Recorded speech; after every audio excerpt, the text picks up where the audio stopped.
Tonight, we descend into a world the Church hoped you'd never trace. A world where the names of ancient demons weren't whispered in fear, but etched in sacred stone. Before Lucifer was cast down, before exorcists read from Latin scripts, there were older names, older powers, pulled from temples that predate Christ. The Vatican knows this. They have always known. These names were not born in hell. They were borrowed, repurposed, and veiled beneath holy wars and rewritten scrolls.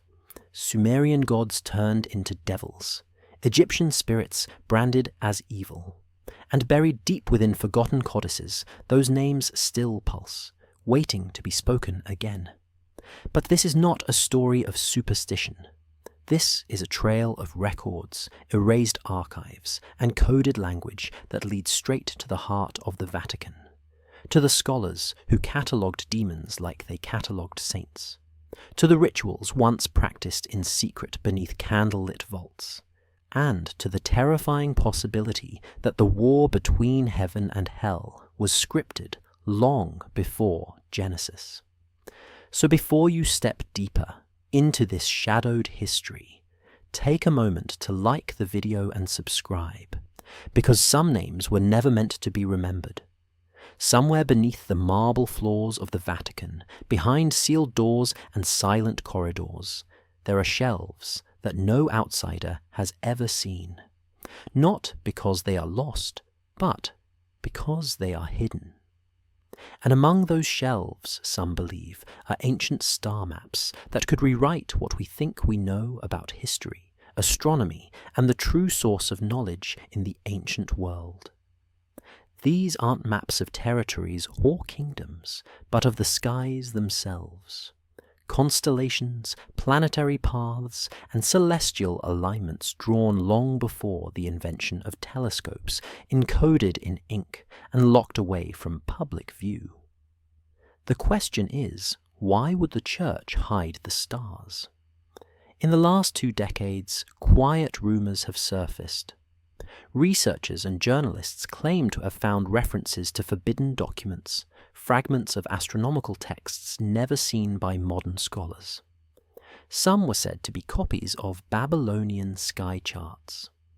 Others reportedly showed pre-Columbian knowledge of the southern skies, including parts of the heavens only visible from the southern hemisphere, which Europe should not have known before the age of exploration.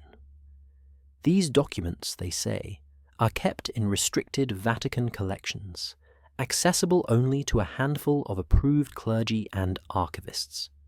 No public photos, no scans, no catalogue numbers, just whispers, and the occasional footnote in long-forgotten papers.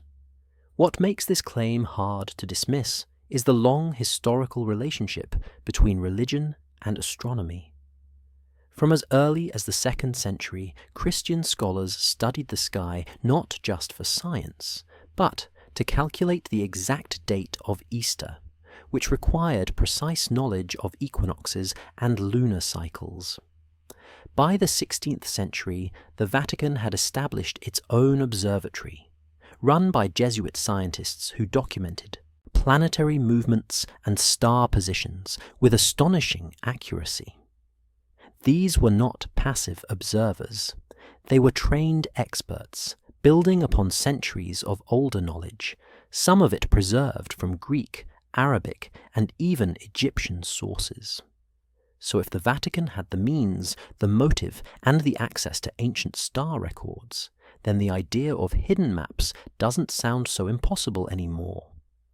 Over time, hundreds of pre-modern manuscripts flowed into the Vatican's possession.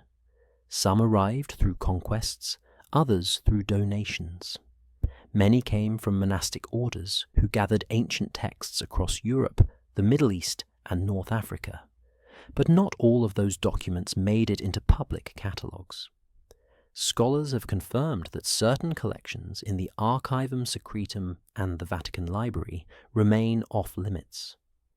Even today, if you want to study them, you need permission, a reason, and approval from the Church.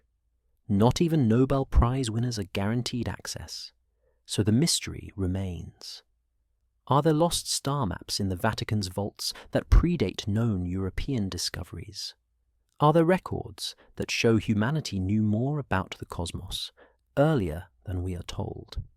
If so, why are they still hidden? Who benefits from keeping the heavens out of reach? The sky belongs to no one. And yet, for centuries, a single institution may have held the key to parts of it, not by discovering it, but by choosing who gets to see it.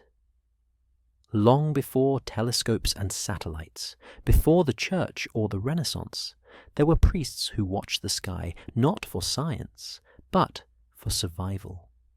In ancient Mesopotamia and Egypt, the stars were not distant lights. They were living signs, signals that guided floods, marked the seasons, and revealed the will of the gods. These early priest astronomers were the first to turn the night sky into a language.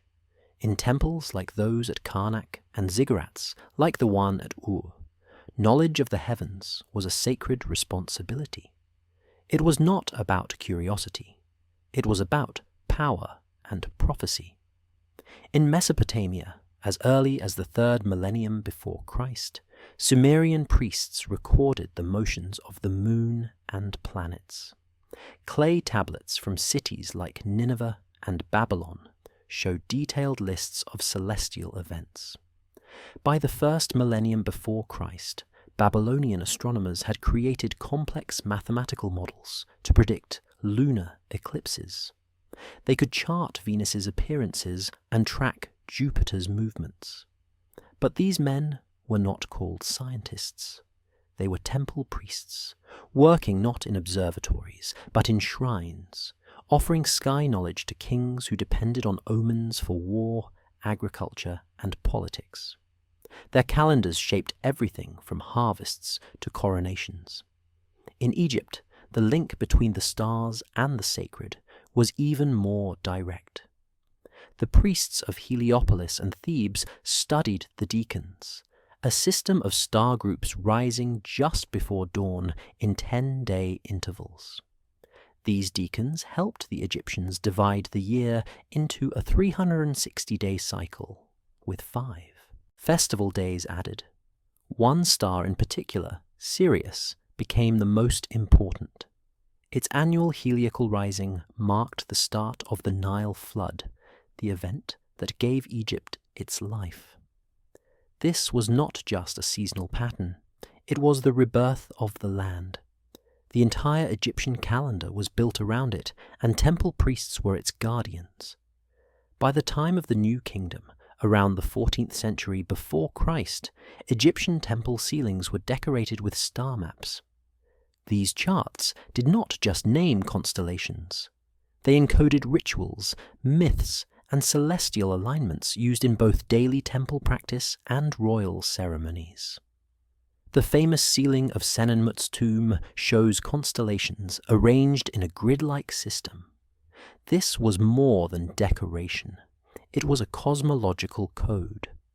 Both Mesopotamian and Egyptian priesthoods shared one powerful idea. The sky was not a backdrop, it was a mechanism, and only those trained in sacred timing could interpret it. These priests used water clocks, shadow sticks, and simple sightlines to make their observations. And what they recorded was written down, not just for memory, but for preservation. Over centuries, these records became the foundation for later Greek, Persian, and even Islamic astronomy. The early priests who studied the stars were not chasing science. They were protecting order. To them, a misaligned festival or a wrongly interpreted eclipse could bring chaos. Their sky maps were tools of control, not curiosity. And many of those early charts would survive, carried through conquests, copied by scribes, and one day passed into the hands of those who would claim to speak for God under a different name. Long before the invention of mechanical clocks or the counting of hours as we know them today. Ancient Egypt developed a way to measure time using the stars themselves. This system was built around what are now called decans. Decans were groups of stars that rose just before sunrise at different times of the year. There were 36 decans in total, each associated with a 10-day period, creating a star calendar that split the year into segments of sacred time. This wasn't just about counting days. It was about connecting heaven and earth in a system where time was divine. The rising of each decan marked the passage of time during the night. Priests would use water clocks and star charts to track which decan appeared when. The most important of these was the heliacal rising of Sirius, the brightest star in the night sky. Every year, just before the annual flooding of the Nile, Sirius would appear in the dawn sky. That event did not just start the agricultural year, it marked a spiritual rebirth. To the Egyptians, the flood was life returning from death, and the stars were the messengers of that miracle. By the Middle Kingdom period around the 20th century before Christ, decans were being recorded on coffin lids, temple ceilings, and papyri. These records weren't just scientific notes, they were religious texts. Each decan was tied to gods, to myth, and to rituals. Over time, this system evolved, and by the time of the Greco-Roman period in Egypt, the zodiac as we know it today began to take form. The 12 familiar zodiac signs were added to older Egyptian sky knowledge, creating a hybrid system that merged astronomy, astrology, and theology. The zodiac was not just used for horoscopes. In the temples of Dendera and Esna, detailed celestial diagrams were carved in stone. These were not decorations, they were ritual instruments. The famous Dendera zodiac shows the 12 signs in a circular form surrounded by planetary deities. This was cosmic order made visible. It told priests when to perform ceremonies, when to open the temple gates, when to crown a king, and when to mourn the dead. Time was no longer just passing. It was being shaped, blessed, and controlled by those who could read the sky. These star systems became political tools. Pharaohs aligned themselves with constellations, claiming divine favor based on celestial timing. A king could say his reign began under a powerful decan or a rare planetary alignment, giving his rule the weight of cosmic destiny. And because only priests and temple scholars had access to these calendars, the control of sacred time was the control of power itself. What started as simple observation became a theology of time. The sky was no longer just above. It was part of the structure of rule, ritual, and religion. And centuries later, when Christian institutions began building their own timekeeping systems, they would borrow more from Egypt's sacred stars than they would ever admit.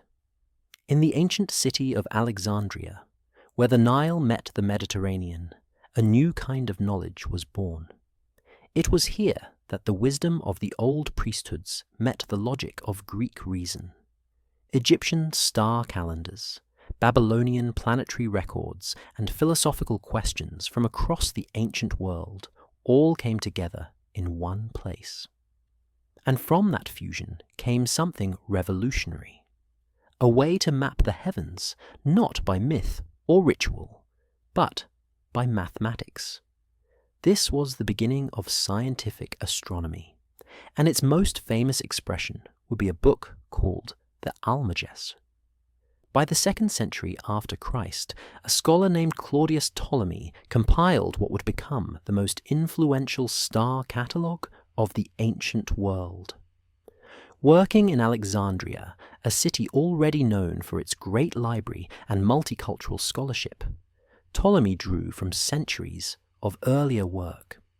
He relied on observations made by Hipparchus in the 2nd century before Christ, as well as Babylonian and Egyptian records.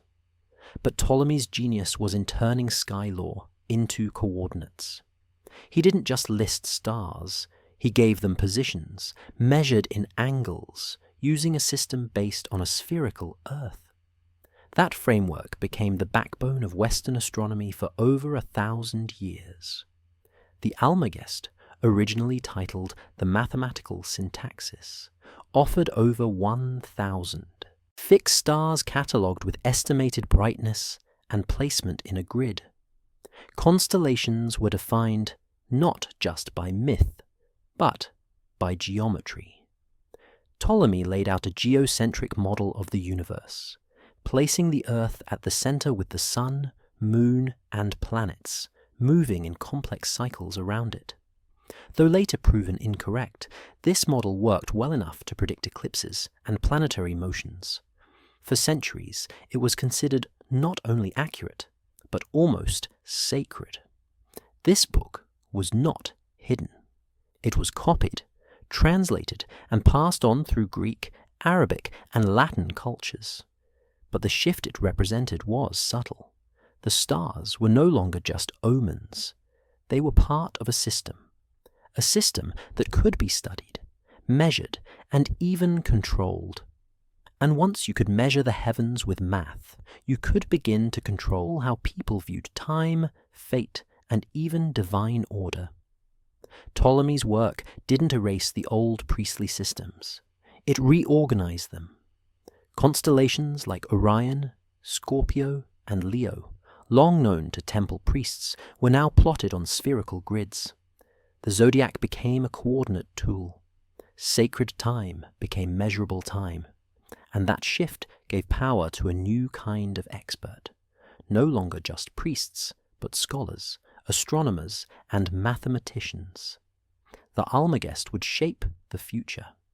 It influenced Islamic astronomers like al-Battani and al-Zarqali, who improved the math and expanded the star catalogues. Later, it would be brought back into Europe through translations from Arabic to Latin, forming the foundation of Christian astronomical thought. And in time, the Church itself would use Ptolemy's system to set calendars, calculate Easter, and claim control over the very sky once ruled by pagans. When the Western Roman Empire collapsed in the 5th century after Christ, Europe began to lose more than just political power. Libraries fell into ruin, schools closed, and much of the ancient knowledge recorded by Greek thinkers risked being lost. But the stars did not vanish.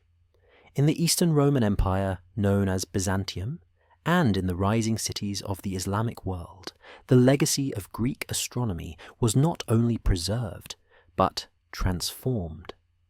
The torch of sky knowledge passed eastward, through scribes, translators, and scientists who saw the heavens not as myth, but as a system waiting to be understood more deeply.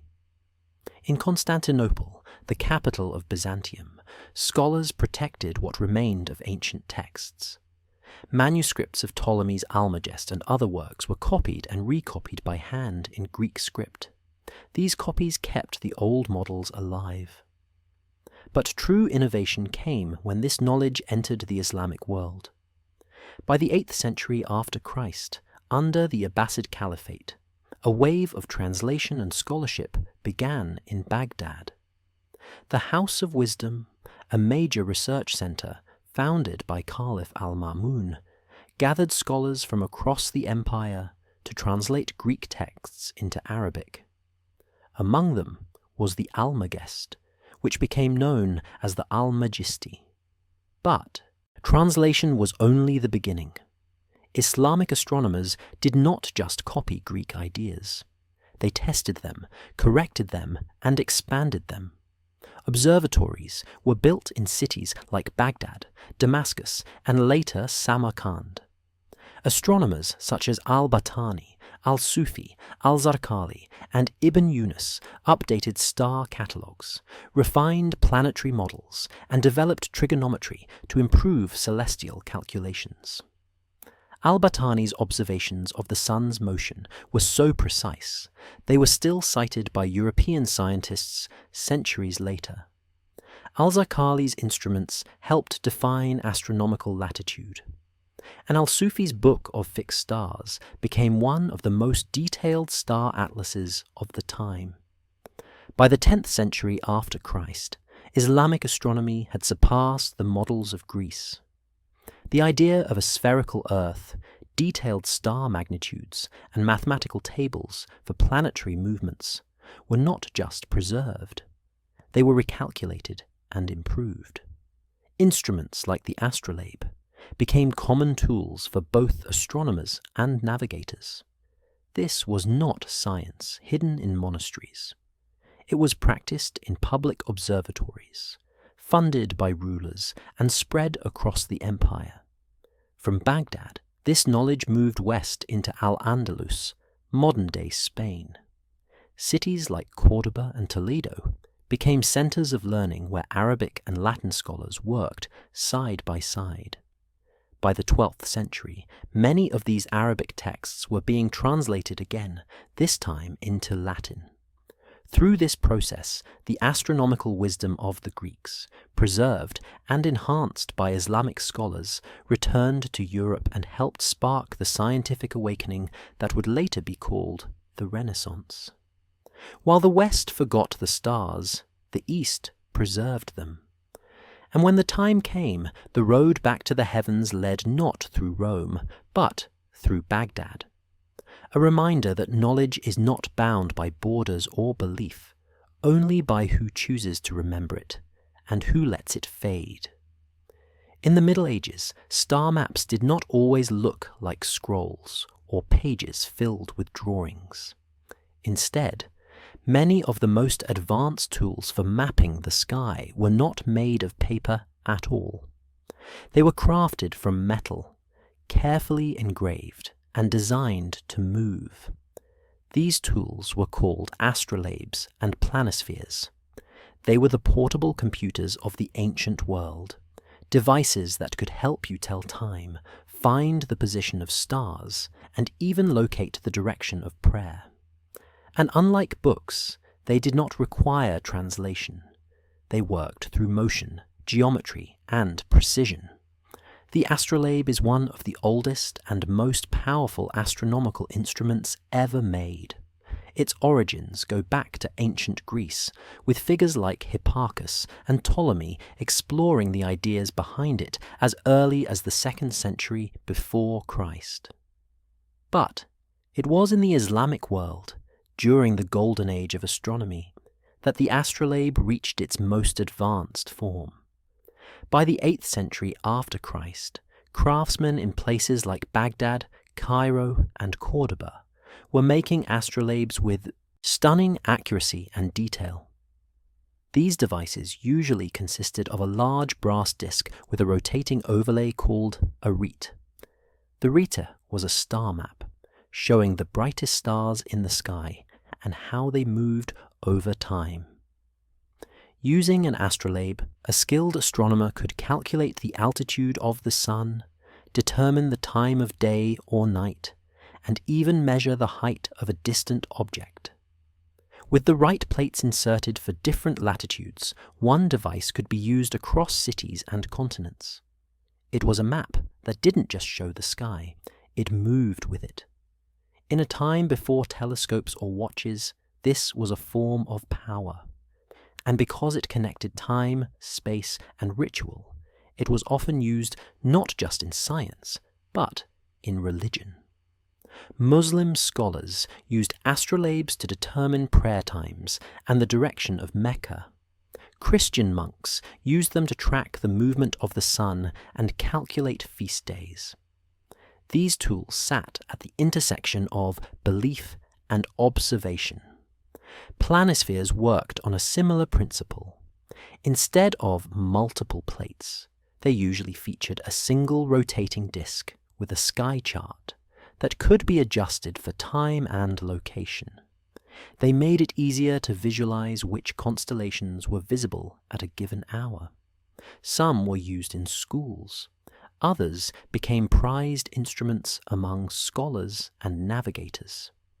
Their value wasn't just in the knowledge they held, but in how they made that knowledge portable. These devices were not rare. Hundreds have survived, many still functional. Today they sit in museums, often overlooked beside larger telescopes and star atlases. But in their time, they were cutting edge. They turned complex celestial calculations into something you could carry in one hand. And while they may not look like maps in the modern sense, they are among the most detailed and durable star maps ever created.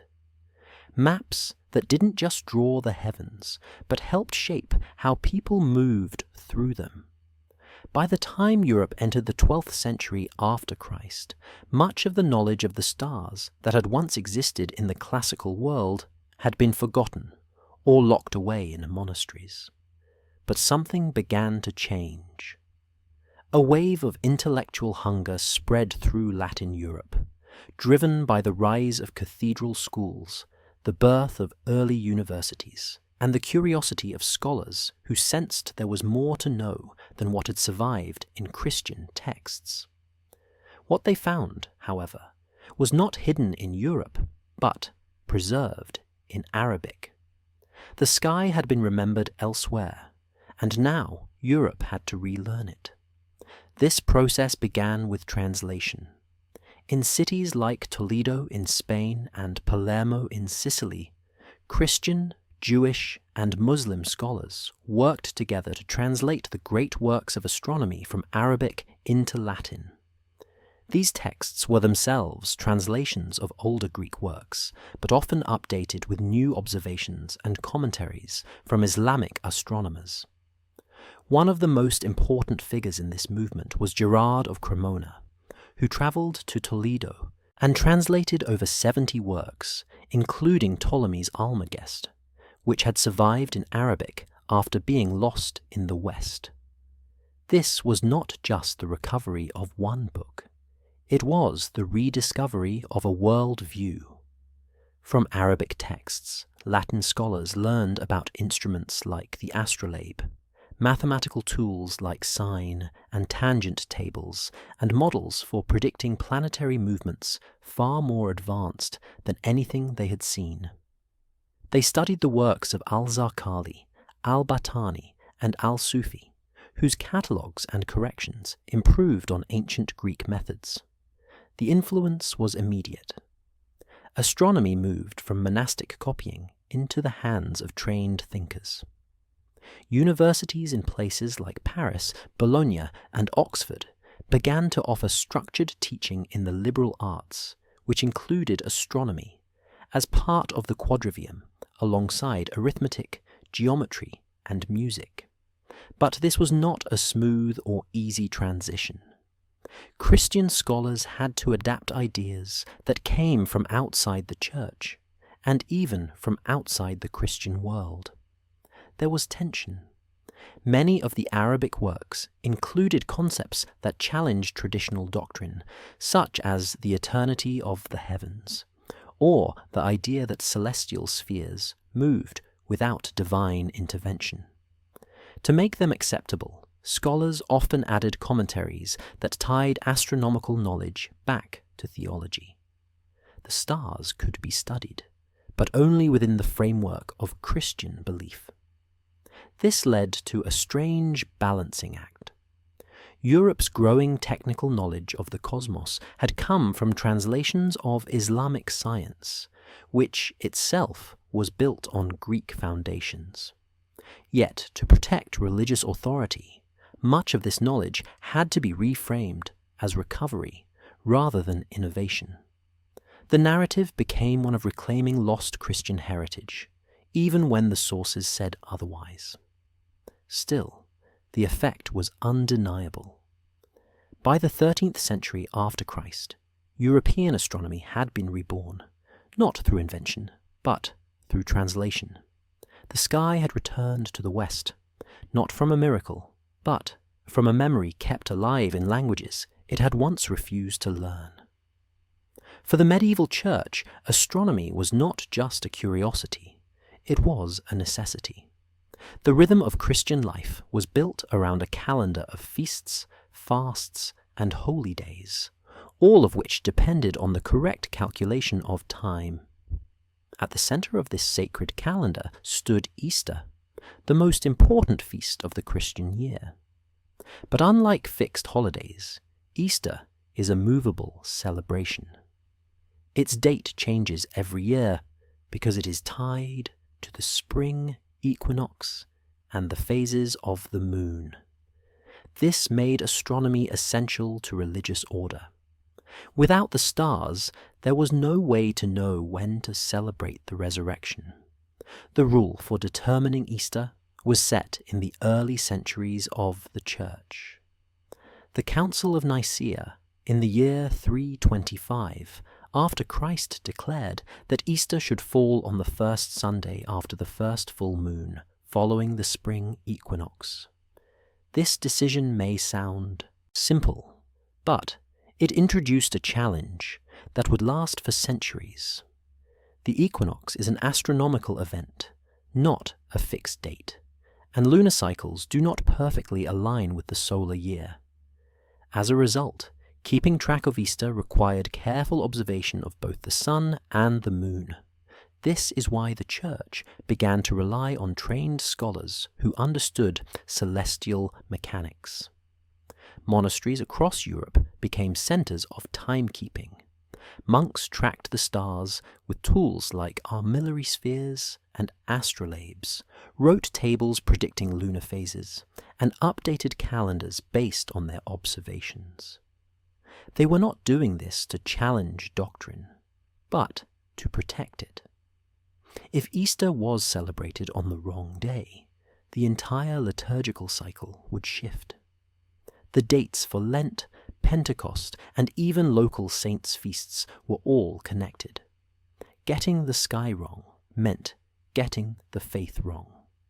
And that was unacceptable. The Church's interest in astronomy expanded beyond Easter. The daily schedule of prayers, known as the Liturgy of the Hours, followed the movements of the sun. Sunrise, midday, and sunset each marked specific moments for worship. To maintain this rhythm, priests and monks needed to know the length of daylight, which changed through the seasons. Again, this required astronomical knowledge. Even the structure of churches was influenced by the heavens.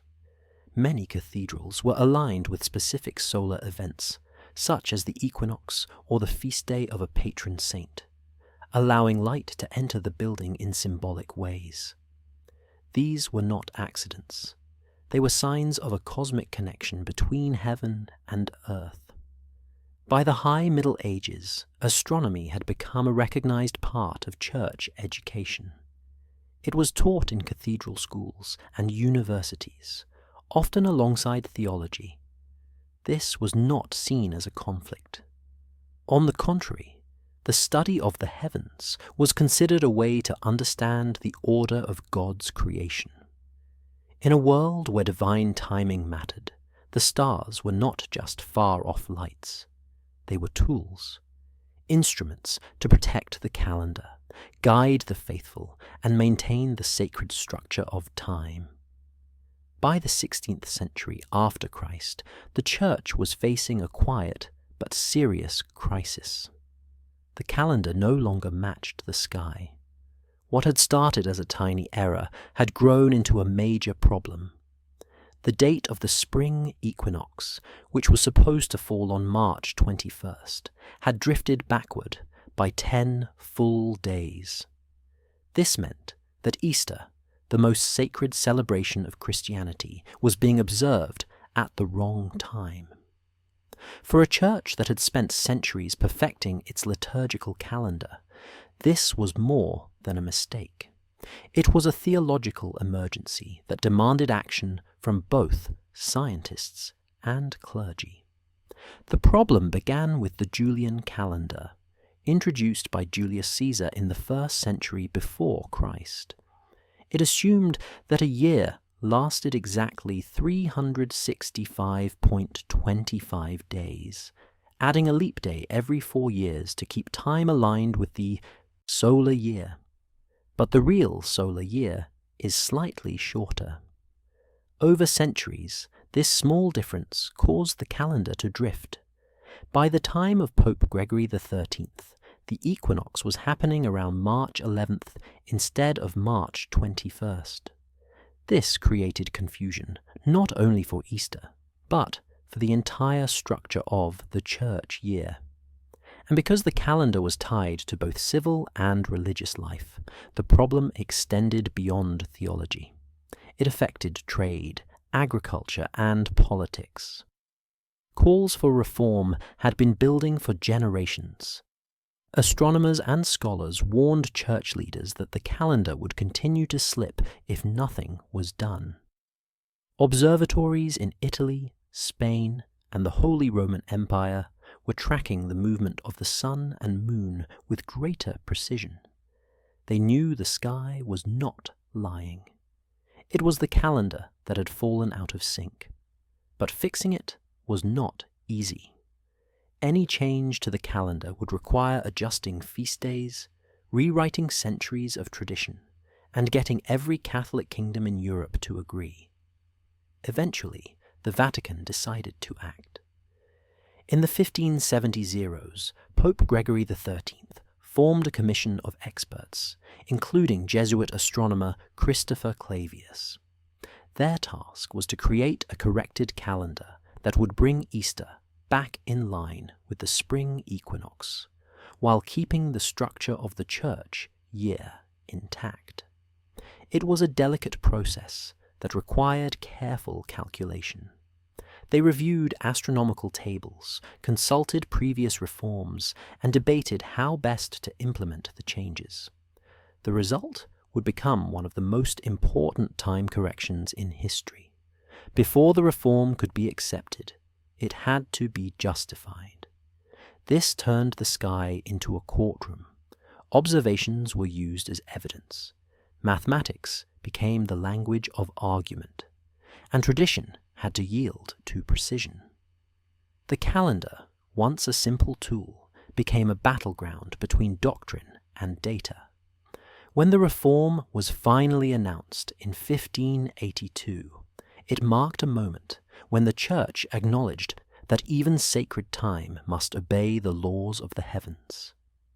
The stars had spoken, and this time the Vatican listened. When Pope Gregory XIII initiated the reform of the Julian calendar, it was not based on visions, prophecies, or ancient legend. It was driven by math, astronomy, and a practical need to bring timekeeping back into harmony with the real movements of the earth and sky. By the 1570s, the problem of calendar drift had become too large to ignore. The date of the spring equinox had shifted by 10 days, causing Easter to fall too early. For a church whose rituals and holy days depended on celestial timing, this was more than an inconvenience. It was a failure of accuracy that risked undermining the authority of the entire liturgical year. Gregory's response was to form a commission of experts, not mystics. The team included astronomers, mathematicians, and scholars who understood the difference between tradition and precision. Among them was Christopher Clavius, a German Jesuit who had studied astronomy and mathematics in Portugal and Rome. Clavius would become the intellectual architect of the Gregorian calendar.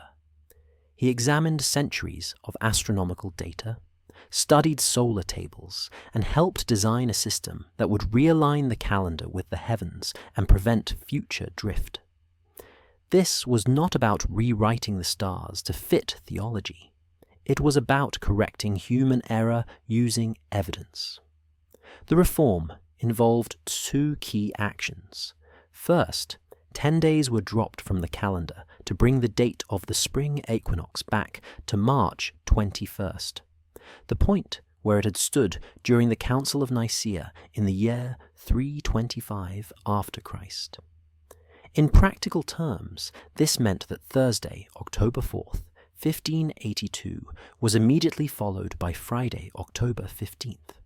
It was a bold and necessary cut. Second, the leap year system was modified.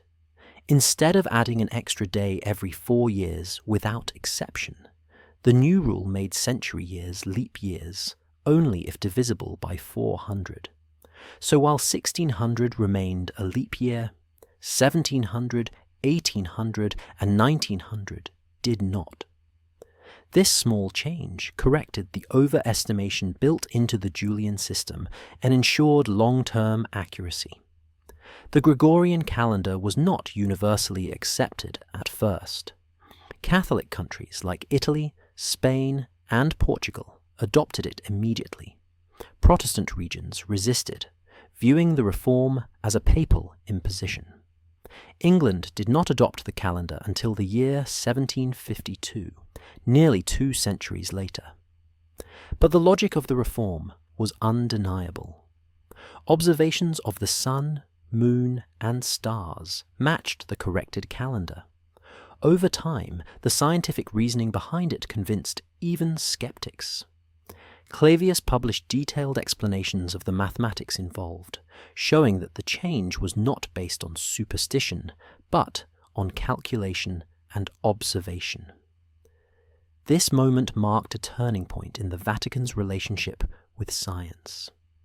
It proved that the Church was capable of using astronomical knowledge to solve real-world problems. The Gregorian calendar, still in use today, stands as a symbol of that achievement. It is not just a tool for marking time. It is a monument to when faith consulted the heavens and followed the numbers.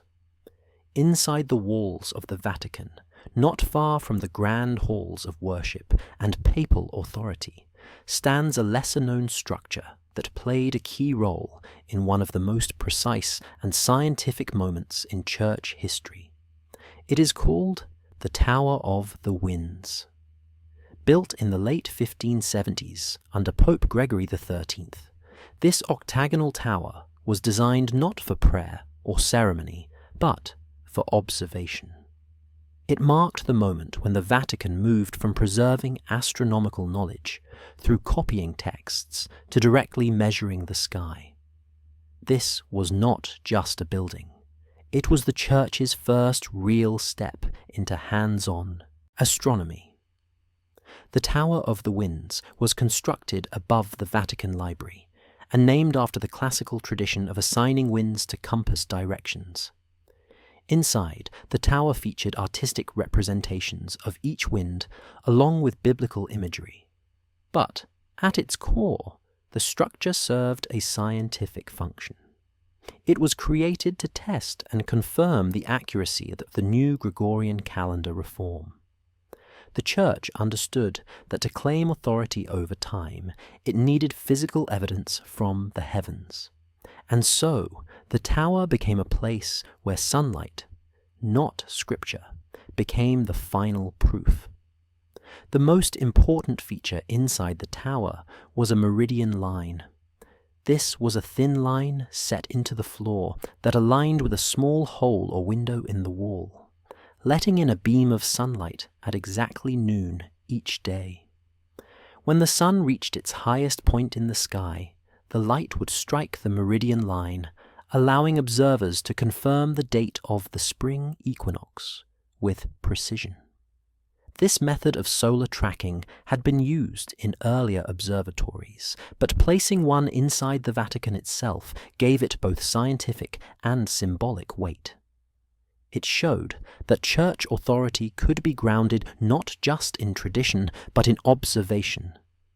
The tower also reflected a shift in who held scientific knowledge.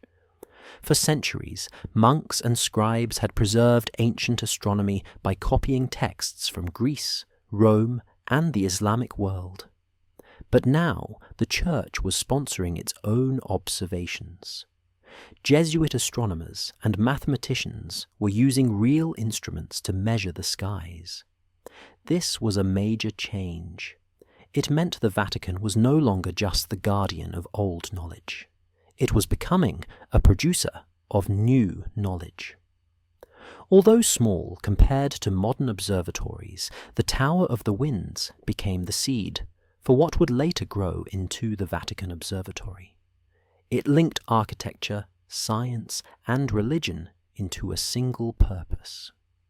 It reminded everyone who entered that time itself was sacred, and that the sky could confirm what the Church proclaimed on earth.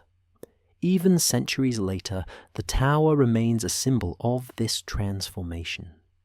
It stands quietly above the library, not to be seen by tourists, but to remind scholars and historians that at one point in time the Vatican looked to the sky, not to dominate it, but to understand it with clarity and care. Hidden behind the walls of the Vatican is a place where time itself is stored. It is not a chapel or a shrine, but a library. The Vatican Library, formally established in the 15th century after Christ under Pope Nicholas V, is one of the oldest and most significant repositories of knowledge in the world. Inside its shelves are not just religious texts, but thousands of scientific manuscripts, including some of the oldest and most detailed works on astronomy ever written. This library became a memory vault, not only for Christian doctrine, but for the accumulated star knowledge of many civilizations. But while its preservation efforts are real, access to that memory has always been tightly controlled. From the start, the Vatican Library was more than a place to store books. It was a symbol of intellectual power. As empires rose and fell, as monasteries were raided and ancient libraries burned, the Vatican quietly gathered and protected what others lost. Manuscripts from Greece, Rome, Byzantium, and the Islamic world made their way into its collection, sometimes through conquest, sometimes through donation, and often through quiet copying by scribes working in the service of the Church. Among these were astronomical texts from authors like Ptolemy, Al-Batani, and Aristotle, preserved in Latin, Greek, and Arabic. These works were catalogued, studied, and in many cases locked away. During the Renaissance, popes took special interest in collecting rare knowledge. Humanist scholars were employed to find lost manuscripts across Europe and the Eastern Mediterranean. Many of these recovered works contained astronomical insights from ancient temples, Islamic observatories, and early university systems. They included charts, calculations, and theories about the motion of the stars, the shape of the Earth, and the structure of the cosmos. The Church preserved them, but not always for public use. These manuscripts were often placed in controlled sections of the library, where only approved scholars could view them. And approval depended on more than curiosity. It required alignment with Church goals. This system created a paradox. On one hand, the Vatican Library became a guardian of lost knowledge. Its preservation work saved texts that might have vanished from history. On the other hand, by limiting access, the Church controlled which parts of that knowledge entered public discussion. This was especially true for materials that could challenge official doctrine or suggest alternative cosmologies. Some works remained unlisted in public catalogues, known only to insiders. Even today, scholars must apply for special permission to study certain materials, and not all requests are granted. The Vatican Library stands as a reminder that history is not just written by the powerful, it is stored by them. The preservation of astronomical texts was not a neutral act. It was a decision about which knowledge deserved survival and under what conditions it could be shared. In this way, the library became a vault of memory and a gatekeeper of the stars. What it holds may confirm what we already know, or it may contain truths we are not yet allowed to see. During the Renaissance, the stars came down from the ceilings of cathedrals and the manuscripts of cloisters and entered the homes, books, and imaginations of the public. This transformation was driven by the rise of print culture. With the invention of the printing press in the mid-15th century after Christ, ideas that were once locked away in private libraries or painted high above church altars could now be reproduced and shared across Europe. And among the ideas that found new life were the stars. Star charts, once tools for priests and navigators, became beautiful works of art filled with myth, meaning, and meticulous observation. Constellation imagery had always been part of human culture. From Babylon to Greece to Egypt, patterns in the night sky were linked to gods, heroes, and animals. But during the medieval period, especially in the Christian West, that imagery was often suppressed or stripped of its original symbolism. The heavens were still studied, but often through tables and instruments, not pictures. The Renaissance changed that. As artists rediscovered classical texts and patrons sought to display their wealth and learning, the visual language of the sky returned with force. This was not just about beauty. It was about reclaiming the cosmos as a place of order, harmony, and divine geometry. One of the most famous examples of this blending of art and astronomy came from the German cartographer and engraver Albrecht Dürer. In the year 1515 after Christ, he published 2 woodcut star maps, one showing the northern sky and the other the southern. These were among the first printed star charts in Europe. Dürer's maps combined the latest astronomical data with classical figures drawn from Greek mythology. Constellations like Orion, Leo, and Andromeda were presented not as abstract points, but as living symbols, filled with movement and personality. The stars were measured, but they were also imagined. Patronage played a major role in this revival. Wealthy rulers, including emperors and popes, commissioned celestial globes, illustrated almanacs, and richly decorated astrological calendars. These objects were not just educational tools. They were status symbols. Owning a star chart meant more than understanding the sky. It meant participating in a tradition of cosmic knowledge. Some of these works were made for public use.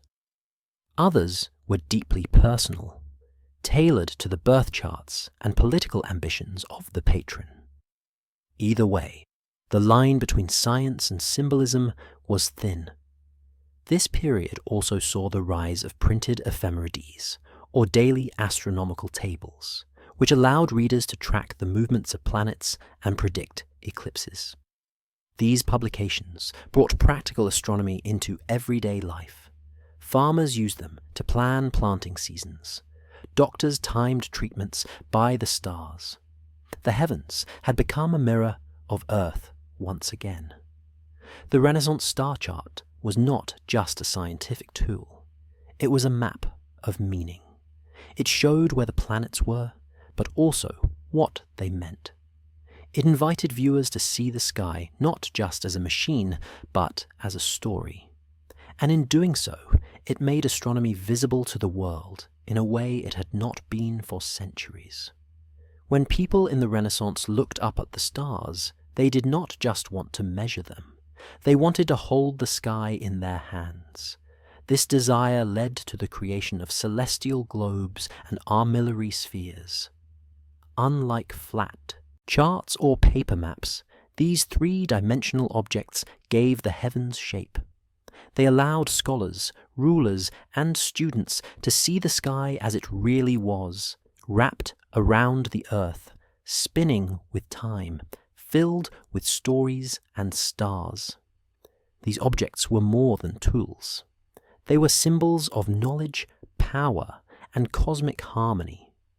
Celestial globes showed the positions of the stars on the surface of a sphere, as if you were looking at the sky from the outside. The constellations were often drawn as mythical figures, based on traditions from ancient Greece and Babylon. Globes could be rotated, tilted, and studied from different angles, giving a more realistic view of how the night sky appeared throughout the year. They helped teach students about celestial motion and guided travelers navigating by the stars. Many of the earliest surviving globes were made in the Islamic world, where star mapping had advanced for centuries. By the late Middle Ages, this knowledge had reached Europe, where artists and scientists began crafting their own. One of the oldest known Islamic celestial globes was made by Jamal al-Din in the year 1275 after Christ. It featured over 1,000 stars with accurate positions based on earlier Arabic catalogues. These globes were not mass-produced. They were carefully engraved on brass or bronze, often by hand. The precision required was immense. Each star had to be placed correctly in relation to others, with the brightness and name sometimes included. These instruments were prized by scholars and rulers alike. In time, European versions appeared, often drawing from Islamic models, but adding Christian symbols or local variations in design. Armillary spheres worked differently. Instead of showing the stars directly, they used a system of rings to represent the movement of celestial bodies. These rings stood for the equator, the ecliptic, and the paths of the sun and planets. The Earth, or sometimes the Sun, sat at the center, depending on whether the model followed the geocentric or heliocentric system. These spheres allowed users to simulate the rotation of the heavens and visualize complex astronomical ideas. They were used in universities, royal courts, and even churches to explain the structure of the cosmos. What made both globes and spheres special was their durability. Paper charts could fade, tear, or be lost, but a brass globe could survive for centuries. Many still do. Today they are found in museums across the world, still shining with the craftsmanship and ambition of their makers. They remind us that people once believed understanding the stars was essential to understanding everything. Not just time and navigation, but truth and divinity. To hold the sky in 3 dimensions was to bring order to the unknown, and in that act, the boundary between science, faith, and art quietly disappeared. In the early 17th century after Christ, a man named Galileo Galilei looked through a telescope and saw something that changed the world. He observed moons orbiting Jupiter, phases of Venus, and mountains on the moon. These discoveries didn't fit the model of the universe that the Church had long supported, where everything revolved around the Earth in perfect spheres. Instead, they gave strong support to the heliocentric model proposed earlier by Copernicus, which placed the Sun at the center of the solar system. For Galileo, this was not just a scientific breakthrough, it was proof. But for many in the Church, it was a challenge to authority. At the time, the Catholic Church was still recovering from the Protestant Reformation. Defending its teachings and its interpretation of Scripture was a priority. The idea that Earth was not the center of the universe seemed to threaten the theological order that had been carefully built over centuries. Even though some church scholars had quietly studied the heliocentric model, it had never been officially accepted. Galileo's bold public support for it, combined with his strong personality and sharp writing, brought the issue into the open. His book, Dialogue Concerning the Two Chief World Systems, published in 1532, was written in Italian, not Latin, and presented the geocentric model as outdated and flawed. That made it accessible to ordinary people and impossible to ignore. Galileo was not an enemy of the Church. He was a devout Catholic and had worked closely with Church officials for most of his career. In fact, he dedicated his early work to Pope Urban VIII, who had supported scientific research. But as pressure mounted, Galileo was called to Rome to answer charges of heresy. He was tried by the Roman Inquisition and forced to recant his support for the heliocentric theory. Though he was not imprisoned in a dungeon, he was sentenced to house arrest for the rest of his life. His books were banned. His name became a symbol of the tension between faith and reason. This moment, often called the Galileo Affair, has shaped how people remember the relationship between the Church and science. Some see it as proof that the Church tried to suppress the truth. Others see it as a misunderstanding driven by politics and fear. The truth lies somewhere in between. Galileo's evidence was real, but the systems of authority that controlled knowledge were not ready to shift. The Church had invested centuries into a vision of the cosmos tied to divine order. Changing that model required not just data, but a rethinking of how truth was decided. Over time, Galileo's findings were confirmed and accepted. The heliocentric model became standard, and the telescope became a trusted scientific tool. In the 20th century, the Vatican formally acknowledged that Galileo had been treated unfairly.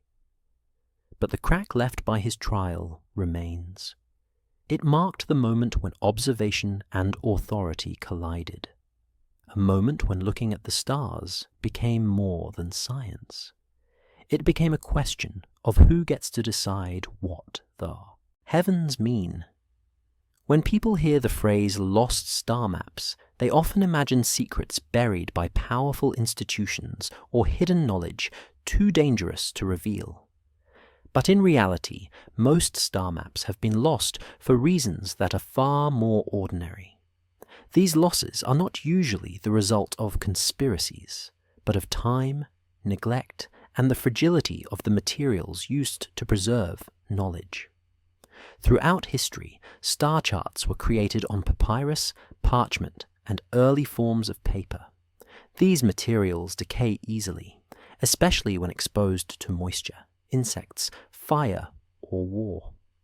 Many early sky records did not survive simply because they were not made to last. In the ancient world, sky knowledge was passed down orally or copied by hand. A single mistake by a scribe or the destruction of one temple or library could wipe out entire catalogues of observations. The Library of Alexandria is one of the most famous examples. It is believed to have held star charts from Egypt, Babylon, Greece, and India. But when it burned and its scrolls were scattered or destroyed, much of that information vanished forever. Not because it was hidden, but because it was unprotected. The same happened during the sack of Constantinople in the year 1253 after Christ, and the repeated wars that swept across Europe and the Middle East. Knowledge stored in cities under siege often became unintended casualties. Sometimes star maps were lost because they became outdated. As astronomical models changed and instruments improved, older charts were set aside or discarded. A map based on the geocentric system might have been ignored once the heliocentric model gained ground. Over time, even valuable materials were repurposed. In monasteries, it was common for scribes to scrape off older texts from parchment to reuse the page, creating what are known today as palimpsests. In some cases, the original star data still exists under layers of later writing, waiting to be recovered with modern imaging techniques. Another reason for disappearance is the simple scattering of archives. Knowledge was not always kept in centralized collections. A single star chart might be passed down through generations of a family or held in a forgotten university basement. When estates were divided or libraries shut down, materials could be sold, lost, or misfiled. The transition from manuscript to print also played a role. Early printed books often reproduced astronomical diagrams, but they lacked the color and detail of hand-drawn originals. As printed atlases became common, the older versions fell into obscurity. Even today, many known star maps remain hidden in plain sight, miscatalogued or unrecognized in vast archives. Others may be in private collections or museums without digital records. While it is tempting to think in terms of suppression, the real enemy of knowledge has often been time, not control. Most lost star maps weren't erased by design, but forgotten by accident. They are not gone because they were dangerous. They are gone because paper burns, ink fades, and sometimes people just stop looking up. In the late 19th century after Christ, a major shift took place behind the walls of the Vatican. For centuries, the Vatican Library and secret archives had guarded some of the most valuable historical documents in the world, including rare manuscripts on astronomy, theology, philosophy, and diplomacy. Access to these holdings was tightly controlled. Only select scholars, mostly clergy and trusted insiders, were allowed to view them. But that began to change under the leadership of Pope Leo XIII. Elected in the year 1878, Leo was not only a religious leader, but a man of learning who believed that opening the Church to academic research could strengthen its authority rather than weaken it. In the year 1883, Pope Leo XIII issued a decree that changed everything. He granted limited access to the Vatican archives to qualified scholars, a move that was unprecedented. This decision did not come from outside pressure, but from Leo's own desire to show that the Church had nothing to hide. He wanted the historical truth to be known, even if it was complicated. But the openness came with strict conditions. Researchers had to apply for permission, explain their projects, and agree to certain rules about what could be copied or published. The Church was opening its doors, but only just enough to control the flow. This moment allowed historians for the first time to test claims about what the Vatican had preserved, what it had censored, and what had simply been forgotten. Among the documents studied were medieval astronomical manuscripts, papal letters discussing calendar reforms, and records from church councils where science and doctrine were debated. Scholars found evidence of early observations of comets, translations of Arabic star texts, and even records related to Galileo's trial. These findings helped paint a more accurate picture of the Church's complex relationship with science. It was no longer just a story of suppression. It was also one of preservation, debate, and sometimes quiet curiosity. Still, Leo's openness was strategic. He wanted to build bridges with modern intellectual life, but without losing control of the Church's narrative. Certain parts of the archives remained closed, topics seen as too sensitive, especially those involving internal church politics or diplomacy with powerful empires, were kept off limits. And even though the archives were opened, they were not fully catalogued or digitized. Finding something specific required patience, connections, and sometimes luck. Today, many researchers trace the beginning of modern Vatican scholarship back to Leo XIII. His decision created a pathway for academic investigation that continues to this day. It also showed that the Vatican understood the power of its own history. By controlling access to that history, the Church could shape how it was understood. Opening the archives did not mean giving up control. It meant managing curiosity with care. And in doing so, the Vatican reminded the world that knowledge, like the stars, may be visible to all but fully understood only by those allowed to look closely. In the late 19th century after Christ, as science and religion seemed to move further apart in the public mind, the Vatican made a surprising decision. It revived its observatory. But this was not a symbolic gesture or a return to ancient rituals. It was a serious scientific effort, meant to show that the Church still had a place in the world of astronomy.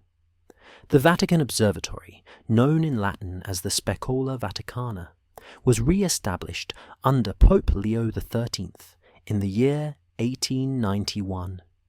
Its roots reached back through centuries of calendar reform, star observation, and celestial measurement.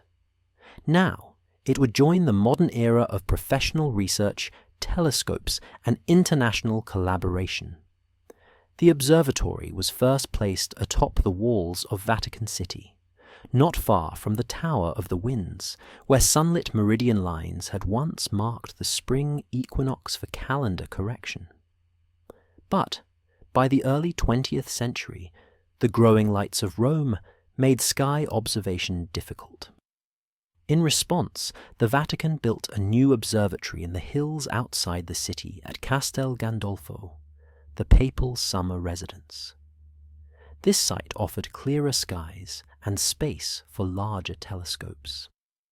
It was here that the Church began serious work in astrophotography, cataloguing stars and participating in global scientific projects. One of the most important early contributions of the Vatican Observatory was its involvement in the Carte du Ciel, or Map of the Sky, an ambitious international project to photograph and chart the entire night sky. Dozens of observatories around the world took part, each assigned a specific section. The Vatican's role in this effort showed that it was not merely interested in keeping up appearances. It was committed to real science. Jesuit astronomers trained in physics and mathematics worked with cutting-edge equipment to measure, photograph, and record thousands of stars. Throughout the 20th century, the observatory continued to evolve. It attracted scholars from many countries and expanded its areas of research to include planetary science, meteorites, and the origins of galaxies. In the year 1981, due to further light pollution, a second Vatican Observatory research group was created at the Mount Graham International Observatory in Arizona, United States. This location offered high altitudes, dark skies, and access to large modern telescopes. It became a hub for collaboration between Jesuit scientists and university researchers. The Vatican Observatory is one of the oldest astronomical institutions in the world, but it is also one of the most unexpected. It stands as proof that the Church never fully left the sky behind. Its scientists do not conduct theological experiments.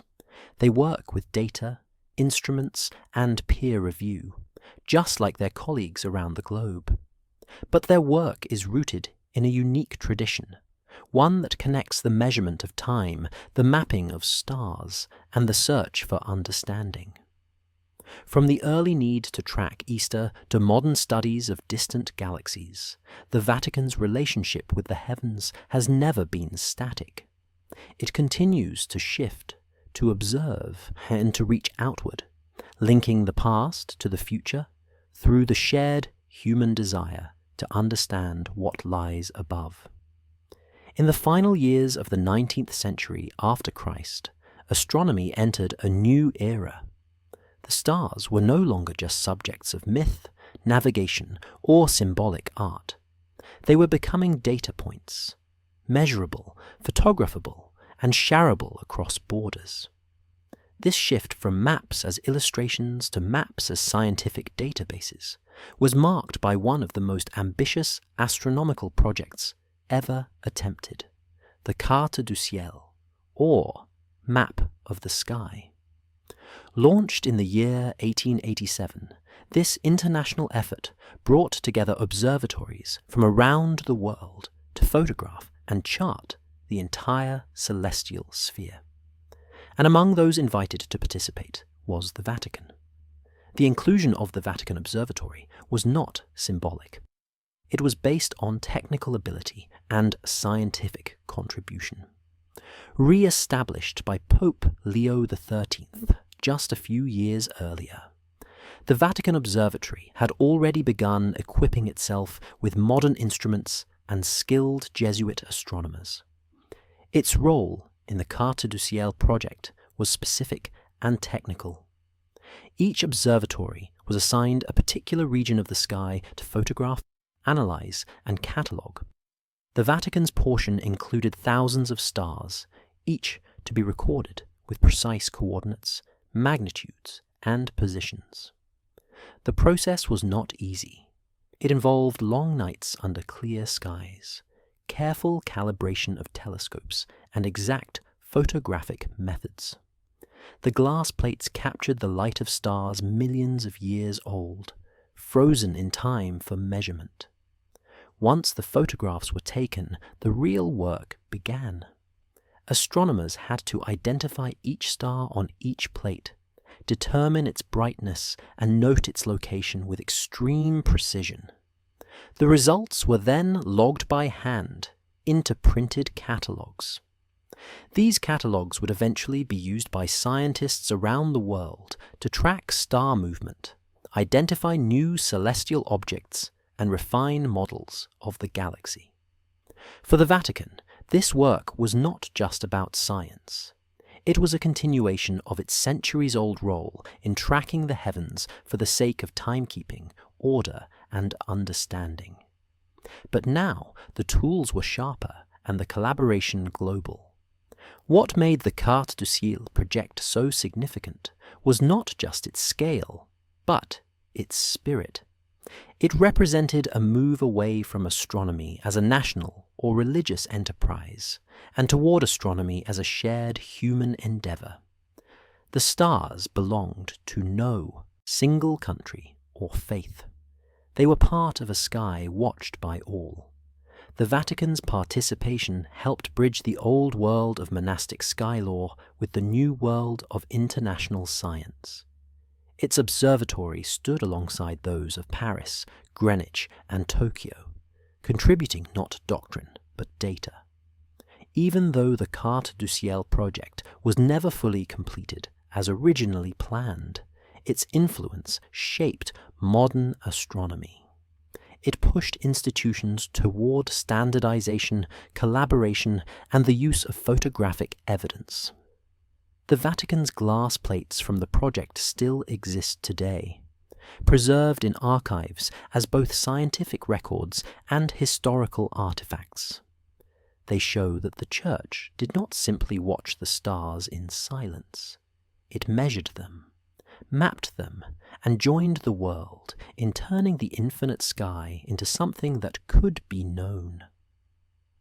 When people picture Vatican astronomy, they often imagine old men in robes peering through telescopes or studying ancient manuscripts. But the real history is more complex and more collaborative than that image suggests. In fact, some of the most essential contributions to Vatican star mapping came from women. Religious sisters, often working quietly in the background, played a critical role in the careful, technical, and time-consuming process of cataloguing the sky. Their work reveals a side of Vatican science that is rarely shown, one where accuracy mattered more than status, and where teamwork crossed the usual boundaries of gender and visibility. In the early 20th century after Christ, the Vatican Observatory participated in the International Carte du Ciel project. This required thousands of glass photographic plates to be examined, each containing tiny white points representing stars. Someone had to go through every single image, identify each star, calculate its brightness, measure its position, and enter the data into standardized logs. It was incredibly detailed work, and it was often done by women. Among the most prominent groups were the Sisters of the Holy Child Mary, a congregation of religious women who were trained in the technical side of astronomy. These sisters were not figureheads. They were real workers in the observatory, handling instruments, analyzing plates, and ensuring the scientific output met international standards. The Vatican was not alone in this approach. In the United States, women known as the Harvard computers were also analyzing star plates and producing some of the most important astronomical catalogues of their time. But what made the Vatican case unique was the combination of religious vocation and scientific labor. These were not secular employees. They were women of faith, living in community and yet participating directly in the global scientific process. Their habits, worn during the work, remind us that science and religion were not always separate or in conflict. In the observatory, faith and precision shared the same table. The contributions of these sisters were not just mechanical. They also developed specialized skills in measurement and observation, often reaching levels of expertise comparable to their male counterparts. Yet, they were rarely credited in published works. This was not unusual for the time. Many scientific assistants, especially women, were left unnamed even though their hands guided the tools and their eyes verified the data. The Vatican archives contain their records, their notebooks, and their corrected catalogues. These are the silent fingerprints of their legacy. Today, efforts are being made to bring these hidden figures into the light.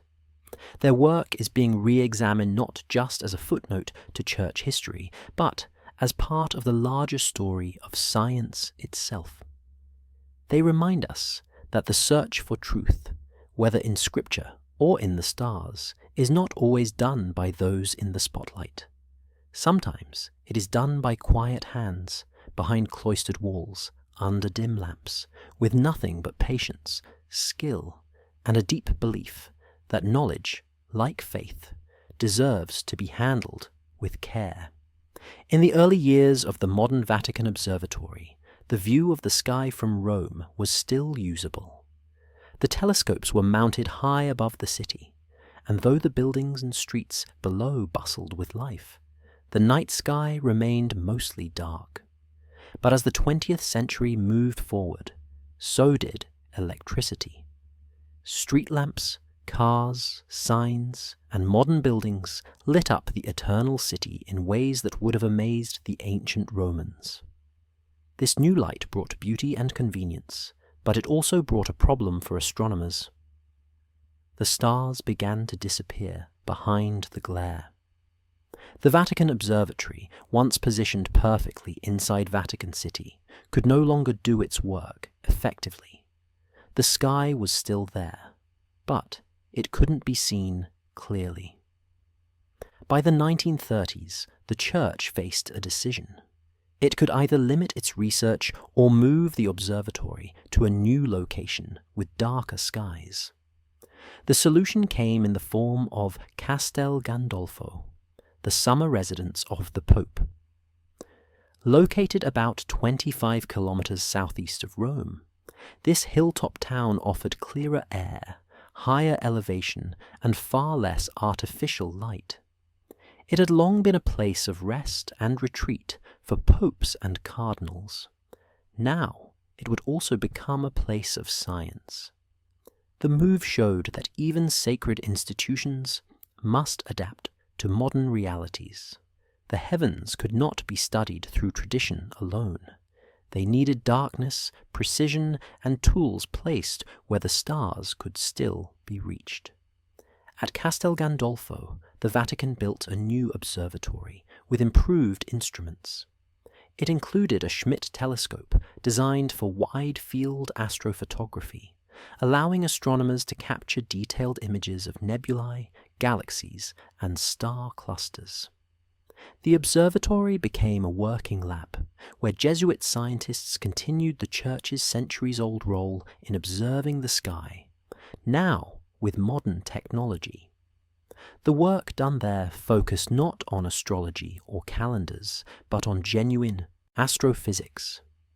This shift mirrored changes in global astronomy. The stars were no longer just fixed points to track. They were evolving systems to be studied, mapped, and understood. Despite the success at Castel Gandolfo, the problem of light pollution did not stop. Rome continued to expand, and by the late 20th century, even the skies above the papal estate began to fade. Once again, the Vatican Observatory had to look further out. This time, it crossed the ocean. In the year 1981, the Vatican established a second research center in Arizona at the Mount Graham International Observatory. This facility provided access to high-powered telescopes, clearer skies, and collaboration with other research institutions. It marked a turning point where Vatican astronomy fully joined the global scientific community while still carrying its unique legacy. The journey from Rome to Castel Gandolfo and then to Arizona reflects more than the challenge of modern light. It shows that sacred missions must sometimes relocate in order to see. The stars haven't changed, but the world around them has. And if the Church wants to continue reading the sky, it must keep chasing the darkness where the light of ancient truths still shines. When people talk about the Vatican and hidden knowledge, they often imagine a single vast vault where all secrets are stored. But, in reality, the Vatican separates its information into different institutions, each with its own purpose.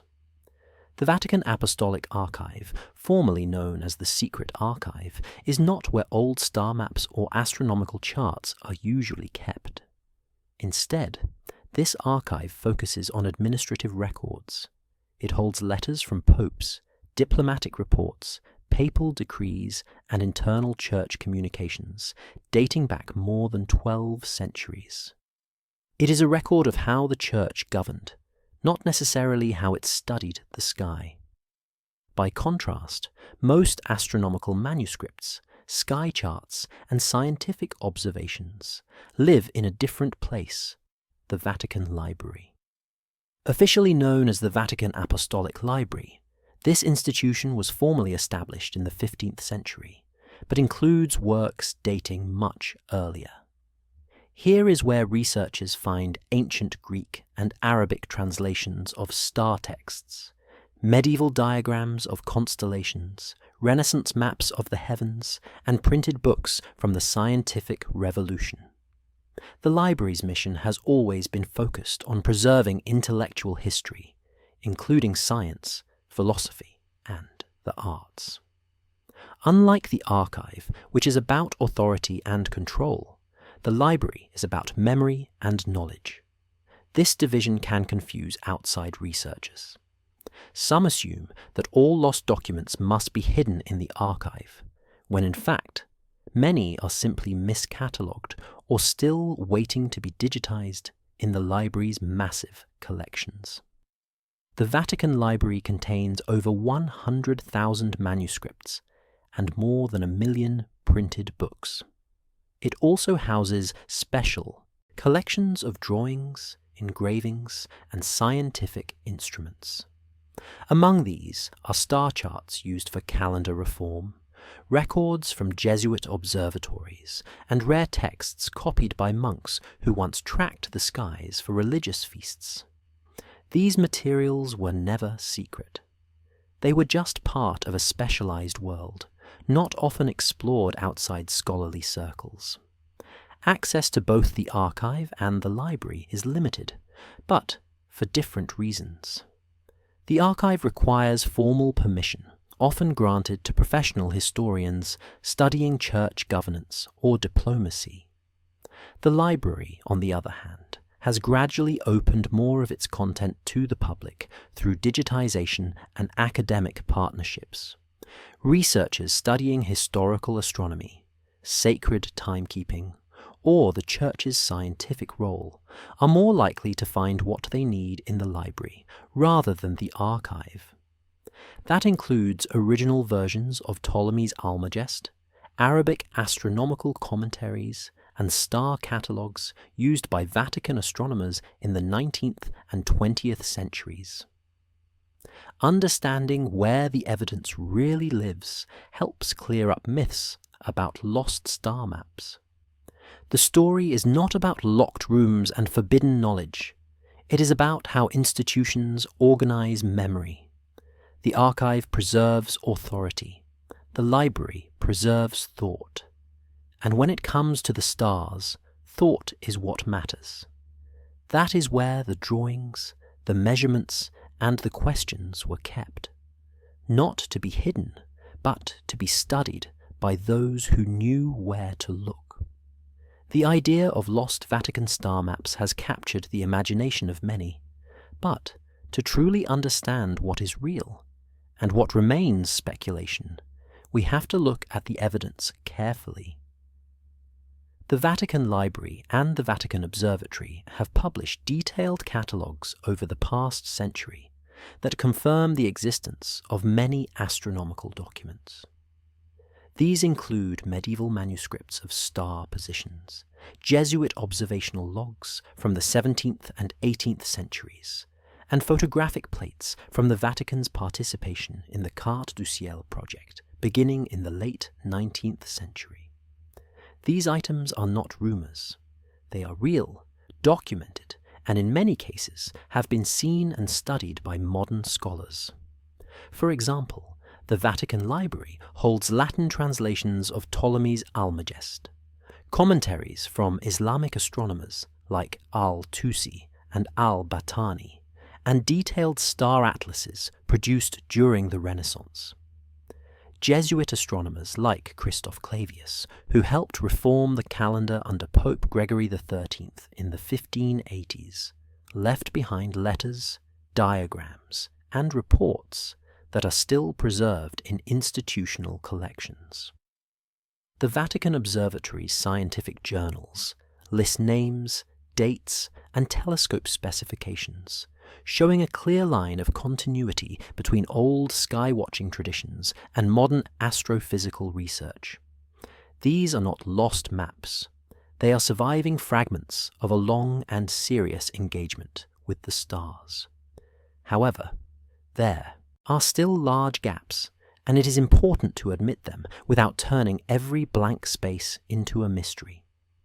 Many early star charts, especially those made on parchment or fragile paper, simply did not survive.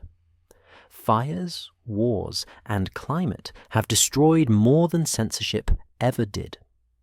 Other documents may still exist, but remain uncatalogued or buried within larger collections under generic titles. In such cases, it is not secrecy that hides them, but disorganization or lack of resources. It is also possible that some materials were discarded in the past because they were seen as outdated or irrelevant. Monastic libraries often reused parchment for other texts, scraping away older writings in the process. The temptation to fill these gaps with speculation is understandable. Stories of forbidden knowledge and secret constellations sound more exciting than admissions of lost inventory. But real scholarship, depends on what can be confirmed. And what we can confirm is impressive. The Vatican has one of the most important collections of astronomical heritage in the world.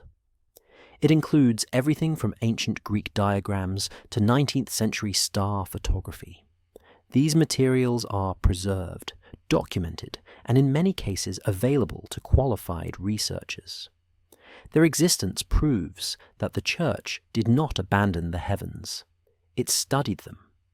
At the same time, what we cannot confirm must be treated with care. Not every whispered legend points to a hidden treasure.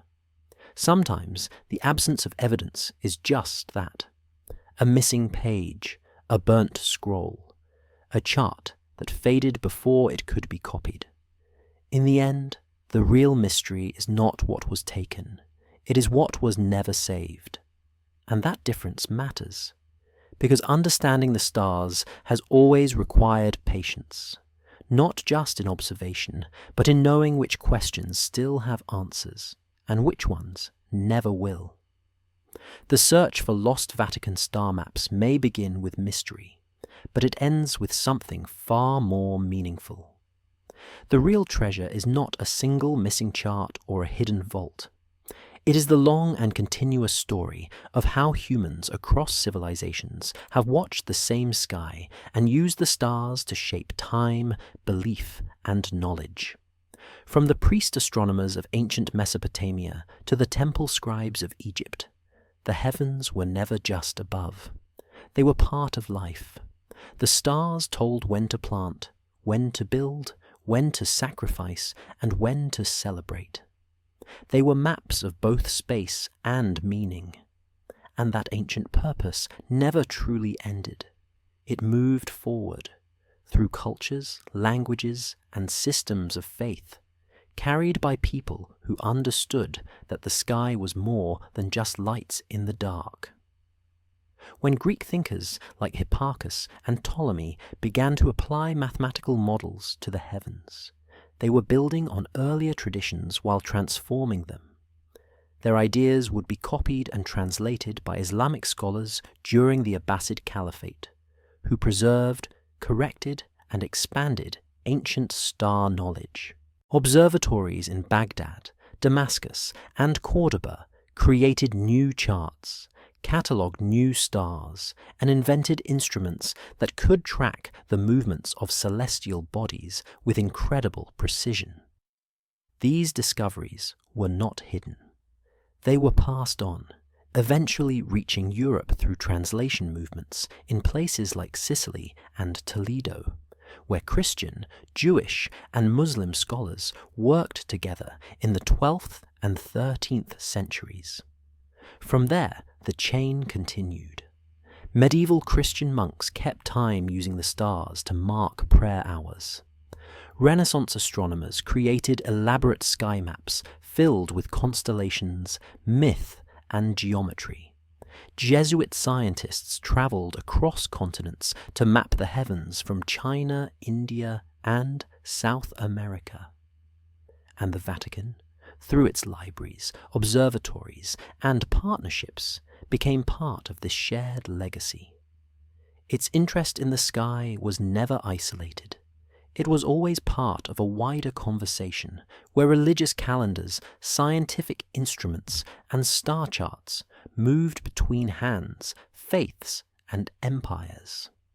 Even modern Vatican astronomers working with advanced telescopes in Arizona continue that same task. They study galaxies, meteorites, and deep space phenomena. But at the heart of their work is something ancient, the need to look up, to measure, to understand. It is the same reason why Egyptian priests watched Sirius to predict the Nile flood, why Islamic astronomers tracked planetary conjunctions, and why Galileo turned his telescope toward Jupiter's moons. They were all trying to understand time, creation, and their place in the universe. So if we ask what the Church really preserved, the answer is not just in books or instruments. It is in continuity. A thread of memory that passes from civilization to civilization, using the stars as a compass. That thread is still alive, not just in archives or libraries, but in every person who steps outside, looks up, and wonders what those lights mean. In the end, that is the true legacy of the lost star maps. Not secrecy, but connection. Not loss, but memory. Written not just in ink or glass, but in the shared human impulse to read the sky.